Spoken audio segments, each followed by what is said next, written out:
안녕하세요. 세상을 바꾸는 작지만 강한 흐름 채널 M&L의 밸류 크리에이터 김장길입니다. 창업의 제 시간입니다. 오늘 강의는 스타트업 플레이북, 창업자금 조달, 프랜차이즈형 사업 모델이라고 하는 주제로 말씀드릴 건데요. 조금 정확하게는 이제 2025년도까지 올해 이제 반 정도 남았어요. 이제 6개월이 채 안 남았는데 이 기간 동안에 내년도에 창업 지원 사업, 예비 창업 패키지나 초기 창업 패키지 같은 그런 지원 사업 선정을 위해서 여러분들이 어떤 형태의 그 사업 준비를 해야 되는지에 대해서 한번 다뤄보도록 하겠습니다. 제가 지난 시간에 이어서 지금 이 얘기를 드리고 있는데요. 지난 시간에는 여러분이 하고 있는 사업 모델을 크게 세 가지로 분류를 했어요. 프랜차이즈형, 직영점형, 그 다음에 골목식당형 이렇게 구분을 했는데, 오늘은 그 중에서 프랜차이즈형 창업 모델을 갖고 계신 분들, 뭐 전형적인 스타트업이라고 할 수 있는데요. 이런 이제 창업가 분들을 대상으로 어떤 식의 전략을 수립해야 되고 어떻게 이제 준비를 해야 되는지에 대해서 간단하게 말씀드리도록 하겠습니다.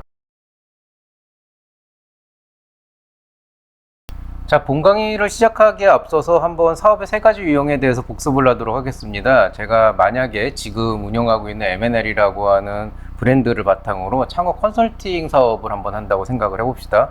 이런 창업 교육 컨설팅 사업을 한다라고 했을 때, 제가 만약에 골목 식당형의 어떤 그런 컨설팅 사업을 한다 그러면 그냥 지금처럼 작은 사무실을 하나 얻고 저라는 개인 컨설턴트가 고객을 대상으로 서비스를 제공한 이런 형태를 볼 수가 있습니다. 직영점형 같은 경우에는 여기서 좀 더 확장을 시켜서 이제 이 사업이 성장을 했을 때 어떻게 이제 성장을 해가느냐에 이제 문제가 되는 건데, 이제 여러 지점을 직접 운영을 하면서 각 지점에 컨설턴트를 배치를 하고 고객들이 오면 그 고객들에게 그 컨설턴트들을 이제 배정을 해서 어떤 그 서비스를 제공하고 거기에 대한 수익을 올리는 그런 형태가 되겠죠. 일단은 이제 매출이 그만큼 올라갈 거고 수익이 올라가겠지만은 이제 그만큼 고객 만족도를 이제 확보하는 부분이 어떤 하나의 굉장히 큰 이슈가 될 것이고, 또 하나는 이제 이 과정에서 나타나는 여러 가지 어떤 민원들을 해결하는 그런 이제 이슈들이 있을 겁니다.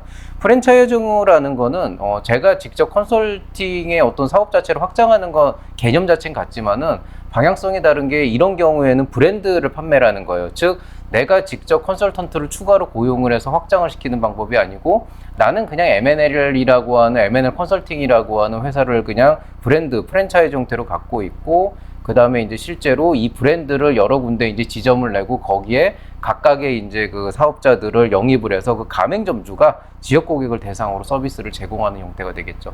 이런 경우에는 제가 직접 가맹점주 컨트롤을 하는 게 한계가 있기 때문에 어떤 서비스의 퀄리티 유지하는 게 쉽지는 않다. 그렇지만은 그만큼 제가 한 번에 그 뭐라 그래야 되냐, 일괄적으로 관리해야 되는 어떤 그 역량이 이제 많이 줄어들기 때문에 상대적으로 확장도 빠르고 수익성도 굉장히 좋아지는 그런 장점이 있습니다.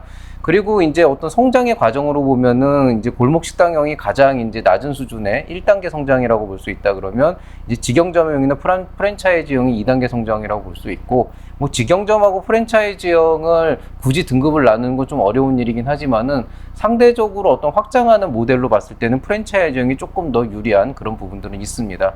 그리고 이제 오늘 여러분에게 강의를 할 내용은 이 프랜차이즈형 사업을 선택하신 분들이 내년도에 창업 지원 사업을 위해서 어떤 식의 준비를 지금 미리 해야 되고, 그것들을 이제 어떻게 풀어나가야 될 것인가, 이런 얘기들을 좀 드리려고 하는데요. 왜 단계별로 이렇게 골목 식당부터 시작하지 않고 프랜차이즈형부터 시작을 하냐면은, 솔직히 그런 건 있어요. 그러니까 여러분이 항상 이제 저한테 물어보는 게, 뭐 미용실을 하는데 뭐 예비 창업 패키지 할 수 있나요? 뭐 나 저기 무슨 뭐 의류 뭐를 하는데 뭐 할 수 있어요? 저 뭐 매장을 운영하는데 할 수 있어요? 이렇게 물어보시는 분들이 있는데, 일단 불가능한 건 아니다. 불가능한 건 아닌데, 솔직히 대놓고 그렇게 물어보시면은 저는 이제 지원을 도와드릴 수 없다라고 얘기를 하는 편입니다. 왜냐하면은 그만큼 어렵거든요. 불가능한 건 아니지만은 실제로 그걸로 예창패를 받으려면은 사기를 치는 수밖에 없어요. 거짓말을 하는 수밖에 없다고요. 그래서 상대적으로 프랜차이즈형이라고 하는 어떤 그 모델을 가지고 가시는 분들이 아무래도 그런 형태의 사업이 좀 투자를 받기도 좋고, 그 다음에 지원 사업에서도 좋은 평가를 받을 가능성이 굉장히 높아집니다. 이건 어떤 그 심사위원들의 성향에 대한 문제이기 때문에 그런 얘기들을 조금 중점적으로 한번 말씀을 드리려고 합니다. 그리고 이제 뭐 직영점, 그 다음에 골목식당형으로 내려가면은 여러분이 하려고 하는 자영업 수준의 어떤 사업이 왜 지원 사업 받기가 쉽지가 않고 어떻게 생각을 확장시켜야 되는지 좀 이해하실 수 있을 것 같아서 이렇게 하는 거예요. 그러면은 일반적으로 프랜차이즈형 창업이라고 하는 건 어떤 걸 얘기하냐? 우리가 흔히 얘기하는 플랫폼 비즈니스는 거의 다 프랜차이즈형 창업이라고 보면 됩니다. 뭐 헬스케어나 원격 진료 플랫폼이나 온라인 교육 플랫폼, 혹은 뭐 전자상거래, 디지털 마케팅. 근데 만약에 뭐 1대1 온라인 과외다. 그럼 그거는 내가 그냥 1대1로 하는 거니까 그건 전형적인 골목 식당이 되는 거고. 내가 만약에 그 여러 명의 그 뭐냐 학원 강사를 놓고 온라인 그냥 교육 어떤 서비스를 제공한다. 그러면 플랫폼이라기보다는 그거는 이제 좀 뭐라 그래야 되나 학원이죠. 온라인 학원. 그건 직영점용. 근데 이제 여기서 얘기하는 플랫폼 비즈니스라고 하는 거는 진짜 누구나 들어와서 자유롭게 참여 가능한 그런 교육 플랫폼을 만들고 클래스 101 같은 거기에서 이제 어떤 가치가 영속적으로 나가면서 여러분은 실제 매니지먼트에만 좀 집중을 하는 형태가 플랫폼 비즈니스라고 할 수가 있게 되겠죠. 뭐 전자상거래는 디지털 마케팅도 비슷한 관점에서 보시면 되겠습니다. 그 다음에 이제 뭐 소프트웨어 애저 서비스라고 해서 SaaS라고 해서 보통 SaaS라고 얘기해요. 이 SaaS라고 하는 거는 이제 서비스로서 소프트웨어를 제공한다 그러는데 일반적으로는 기업용 서비스 솔루션이 굉장히 많습니다. 뭐 예를 들어서 어떤 기업이 출퇴근 뭐 어떤 그 어플을 써가지고 사람들의 출퇴근이나 근태를 확인하고 싶다 그러면은 그런 서비스를 어디서 사와야 되잖아요. 내가 예를 들어서 어떤 그 기업 내에 어떤 그 네트워킹이 가능한 그런 어떤 그 대화망을 구축을 하고 싶다. 그런 소통망을 구축하고 싶다 그러면 직접 개발하지 않는 이상 어디서 사와야 되잖아요. 그런 것들을 전부 다 이제 우리가 SaaS라고 얘기를 합니다. 그 다음에 뭐 이제 드롭박스나 아니면 원드라이브 같은 그런 이제 여러 가지 클라우드 기반의 뭔가를 이용하는 것들, 뭐 AWS 같은 그런 이제 웹 서비스를 이용하는 웹 호스팅 서비스 이용하는 그런 것들은 이제 클라우드 컴퓨팅이라고 하는 영역이 들어가죠. 그래서 좀 약간 이제 언뜻 들어봐도 뭔가 규모가 크고 뭔가 좀 기술적인 노력이 들어가야 되는 이런 것들이 굉장히 많고요. 그 다음에 이제 뭐 온라인 결제 시스템이나 금융 데이터 분석하거나 디지털 뱅킹과 같은 이제 핀테크, 파이낸셜 테크놀로지라고 그러는데 이런 핀테크 계열도 프랜차이즈형 창업의 어떤 범주에 있다고 보게 되겠습니다. 제조업의 관점에서는 전자제품 중에 어떤 핵심 부품을 개발하거나 아니면 뭐 실제로 뭐 스마트워치 같은 그런 그 제품 자체를 개발하거나 의료기기를 만들거나 자동차 부품들을 만드는 거. 크라우드 펀딩에서 원바이원으로 파는 거는 프랜차이즈형이라고 보기는 어렵지만은 어느 순간에 이게 갑자기 확 확장을 하면서 사람들이 미친 듯이 사가기 시작을 하면은 그때부터는 제조업 같은 경우에는 전형적인 프랜차이즈형 창업처럼 그런 어떤 성장 곡선을 만들어 가게 됩니다. 그 외에 우리가 최근에 하고 있는 AI나 AR, VR, 그 다음에 가상현실, 증강현실, 모빌리티 서비스, 뭐 신약, 뭐 이런 이제 기타 등등의 여러 가지 뭐 스마트팜 이런 것들은 이런 어떤 딥테크 계열의 일들은 거의 다 프랜차이즈형 창업이라고 보면 됩니다.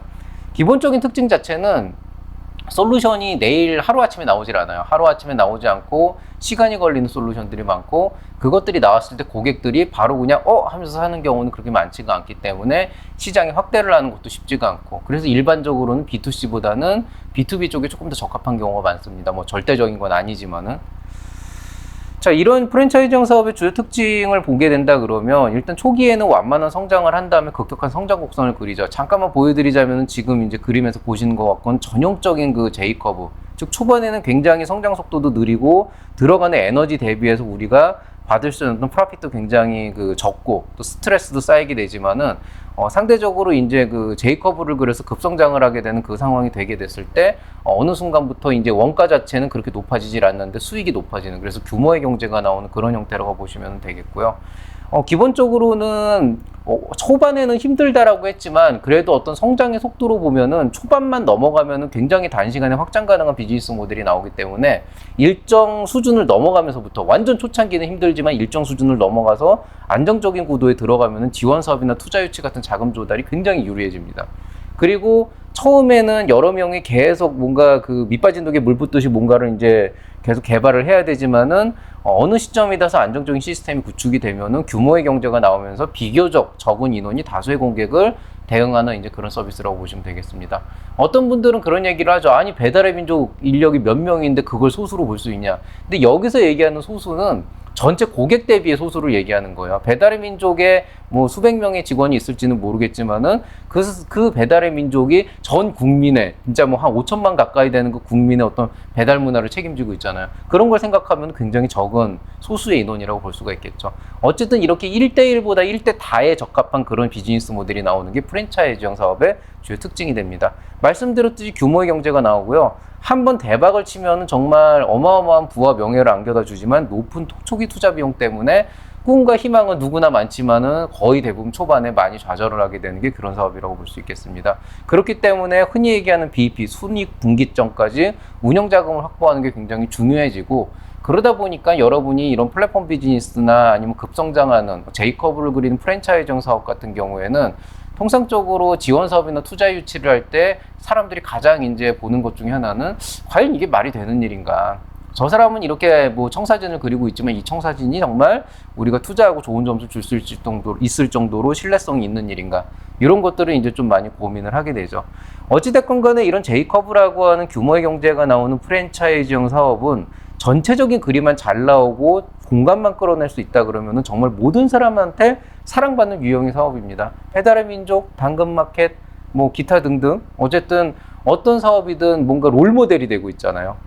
그렇기 때문에 정말 모든 스타트업들이 꿈꾸는 사업이 이런 제이커브를 그리는 프랜차이즈형 사업이긴 한데 문제는 이제 이거를 여러분이 머릿속에서 그렇게 상상만 하면서 뭔가를 이제 만들어내면은 그 만들어내는 게 굉장히 설득력도 떨어지고 굉장히 재미가 없어져요. 그래서 없는 걸 억지로 만들어내는 건 금물이다.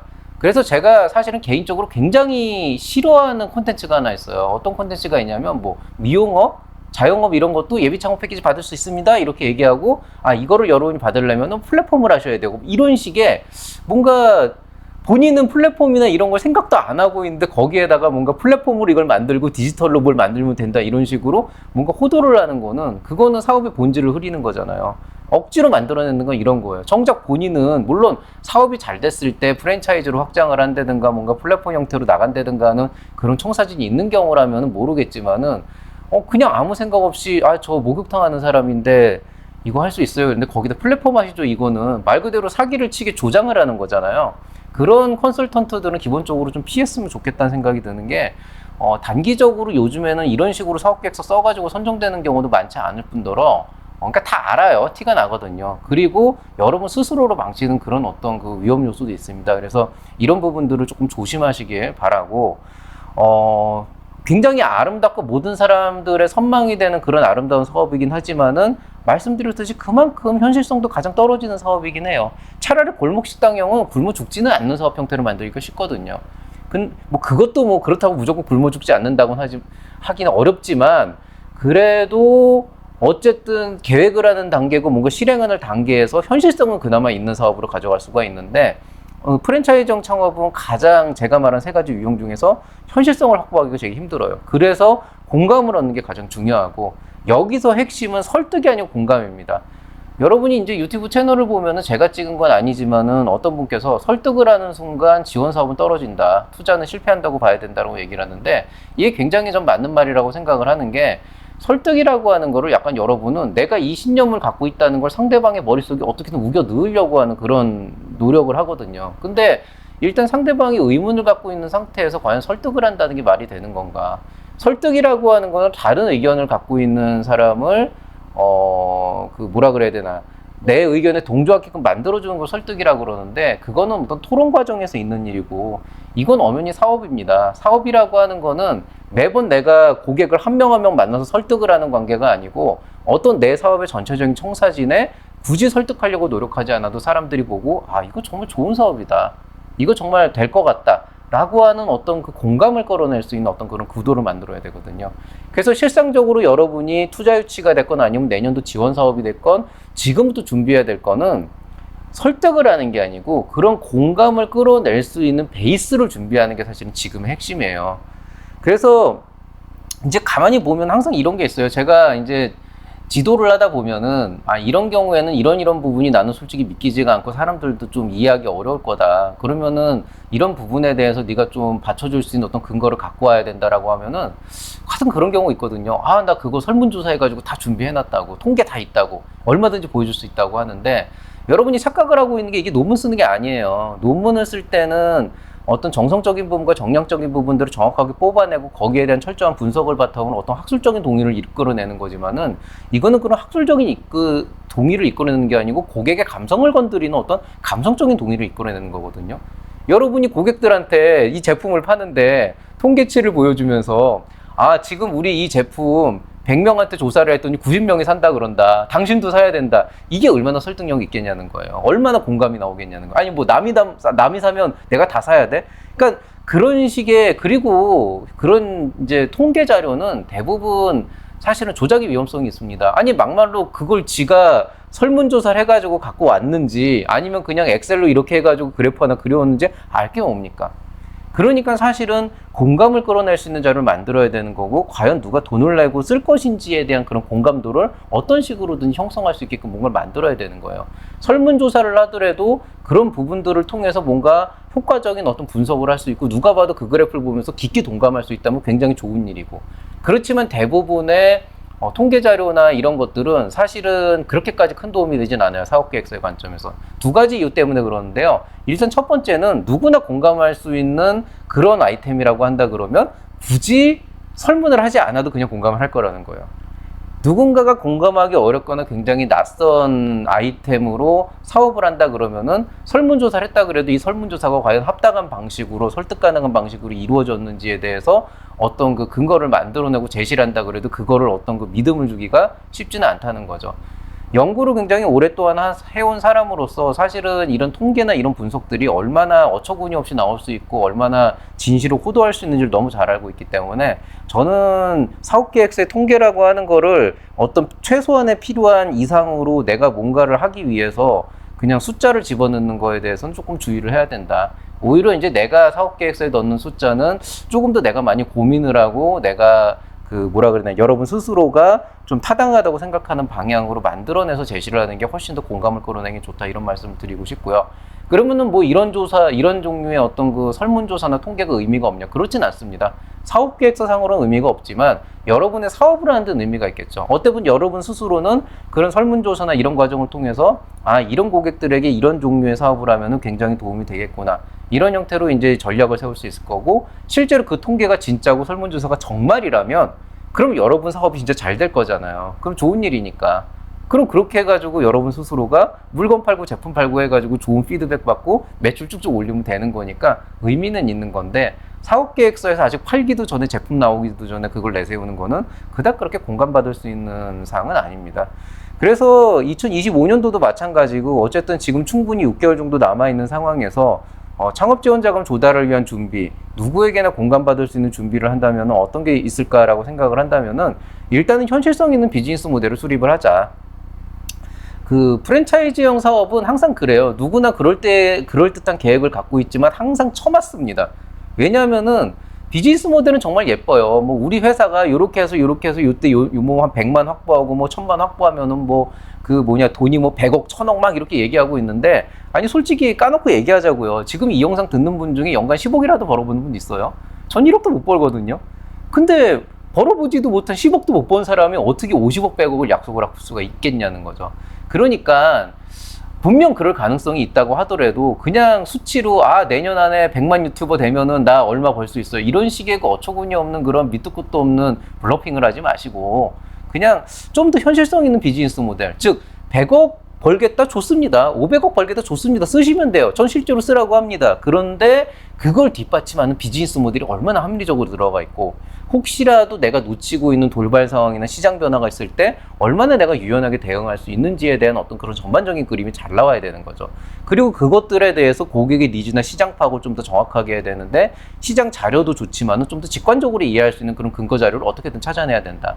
그리고 이제 아까 얘기한 통계보다는 상식적으로 누구나 봐도 이거는 딱 봤을 때 직관적으로 괜찮네라고 할 수 있는 그런 것들을 준비해야 되는데, 가능하면, 뭐 가능하지 않은 경우가 거의 대다수지만 가능하면 결과물로 보여줄 수 있으면 더 좋아요. 매출이나 투자 유치나 필드 테스트 같은 이런 것들을 통해서 뭔가 좀 더 직관적으로 보여줄 수 있는 게 있으면 훨씬 더 좋습니다. 실제로 저희 제자 중에 요것만 사내가 있어요. 요것만 사내가 몇 명이 있는데, 이런 친구들이 항상 보면은 경진대회나 뭐 할 때 보면 전화해가지고 물어보는 게 그거예요. 교수님 저 내세울 게 없는데 어떻게 하죠? 그러면서 맨날 설문조사 뭐 이런 거 다 있고 우리가 다 준비하고 있고 열심히 하고 있다고 얘기합니다. 열심히 하고 있는 건 맞지만, 만약에 정말로 보여줄 수 있는 결과물이 없어서 사업계획서가 안 나오고 어떤 그 IR 대기 제대로 안 나온다 그러면은 그거는 그냥 열심히 사업 활동을 한 거지, 실제로 사업에 대한 성과는 아무것도 못 낸 거예요. 꼭 매출을 내고 투자 유치를 내고 필드 테스트를 해야 돼서 그런 결과물을 낼 필요는 없지만은, 사실은 그 기간 동안에 고민 안 하고 그냥 주구장창 제품 개발만 하거나 지들끼리 모여가지고 그냥 브레인스토밍 했단 얘기죠. 그러니까 기본적으로 제일 좋은 건 결과물입니다. 이거는 말할 것도 없어요. 제일 좋은 건 결과물이고, 그 결과물이 없다 그러면은 지금부터 6개월 안에 그 결과물을 내기 위해서 뭘 해야 될까? 100만 원, 200만 원 매출 아무짝에도 쓸모가 없습니다. 그렇지만은 내가 만드는 어떤 제품이 1인당 10,000원씩 100명한테 좋은 호평을 받을 수 있는 그런 이제 100만 원의 매출과 만약에 어떤 그 좋은 어떤 그 피드백이 있다 그러면 그건 또 의미가 있고요. 한 개당 50만 원짜리 제품이 5개 팔려서 250 매출이 나왔다? 별로 의미 없어요. 조금 피드백을 하면서 쓸 수는 있겠지만은 그게 이 사업이 뭐 500만에서 5억, 500억, 뭐 5천억으로 성장할 수 있는 근거가 되진 않습니다. 그래서 이런 부분들을 좀 여러분의 사업의 아이템에 맞춰가지고 좀 보여줄 수 있는 근거는 무조건 만드시는 게 좋고요. 당연히 또 팀원을 확보하는 게 좋습니다. 프랜차이즈 사업의 전형적인 특징 중에 하나는 혼자서 아무것도 못한다는 거예요.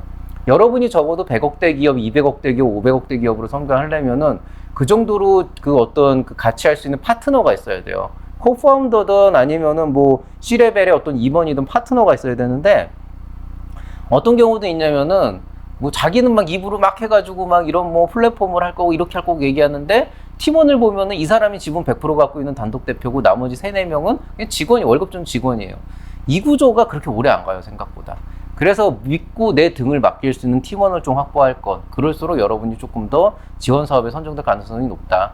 팀원이 없으면 지원 사업 못 하나요? 할 수 있습니다. 할 수 있지만 6개월이나 남아있는 상황에서 팀원 구할 생각을 안 하고 내년까지 혼자서 한다라고 한다면은 그건 여러분 스스로 가능성을 깎아먹는 일이에요. 적어도 프랜차이즈 사업을 한다면은 그런 부분에 대해서는 미리미리 준비를 해야 된다는 겁니다. 여러분 지금 이렇게 성장해가지고 나중에 파트너 구할 수 있을 것 같아요? 못해요. 지금 해야 됩니다. 그래서 그런 팀원 확보하는 거를 좀 많이 고민을 해보시고, 그럼 구체적으로 어떤 부분은 어떻게 보완을 할 것이냐, 거기에 대해서는 여러분 사업이 워낙 다양하기 때문에 어쩔 보면 당연하다고 할 수밖에 없는 이런 얘기를 할 수밖에 없지만, 그래도 프랜차이즈형 사업을 하신다고 한다면 사업계획서를 한번 지금쯤 써보면서, 내년도 사업계획서를 써보면서 내가 어떤 부분에 지금 글을 못 쓰고 있고 어떤 부분에 공감도가 잘 형성이 안 되고 있고 어떤 부분을 보완해야 될지를 좀 고민을 해보시는 것도 굉장히 좋을 거라고 생각을 합니다. 오늘 얘기 여기서 마치도록 하겠습니다. 어쨌든 시간이 아직 남아 있습니다. 여러분이 지금 어떤 준비를 하냐에 따라서 내년이 굉장히 아름다운 한 해가 될 수가 있기 때문에 그런 이제 부분들을 하고요. 뭐 진짜 밑도 끝도 없이 나는 뭐 무슨 얘기인지 알겠지만 어떻게 해야 될지 모르겠다라고 생각을 하신다 그러면 솔루션 드릴게요. 사업계획서를 일단 써보시고 그 초안을 가지고 유료 상담을 신청을 하셔서, 그래서 상담을 받아보십시오. 그런데 나는 그 정도도 못하겠다, 돈도 아깝고 사업계획서도 못 쓰겠다, 그럼 그냥 뭐 쭉 가시면 돼요. 꼭 유료 상담을 받으라는 게 아니고 어쨌든 간에 이유만 대면서 정작 아무것도 안 하는 사람한테는 어떤 기회도 주어지지 않습니다. 그래서 그런 기회를 유료 상담으로 돈을 내고 만드시건, 아니면 여러분 스스로 진짜 그 계속 지금부터 사업계획서를 써서 고민을 하고 사람을 만나고 하면서 뭔가 계속 견문을 넓히기 위해서 고민을 해서 만드시건, 그걸 하셔야 되는 거예요. 여러분 이 영상 보시는 여러분 모두 열심히 일하고 있고 생계에 진짜 열심히 그 쏟아붓고 있는 그 노력들 다 알고 있습니다. 그렇지만 여러분이 진짜로 크게 뭔가를 하고 싶고 사업으로 뭔가 크게 성장을 하고 싶다 그러면은 적어도 남들보다 그만큼 더 시간을 쏟아야 되고 훨씬 더 효율적으로 단시간 내에 많은 부분들을 쏟아 넣어야 됩니다. 몸이 안 좋아서 못하고 오늘은 뭐가 있어서 못하고 오늘은 회사 가야 돼서 못하고 그럼 언제 하겠어요? 그렇게 하려면은 지금 얘기한 이런 프랜차이즈 사업은 못해요. 골목 식당형 사업을 해야지.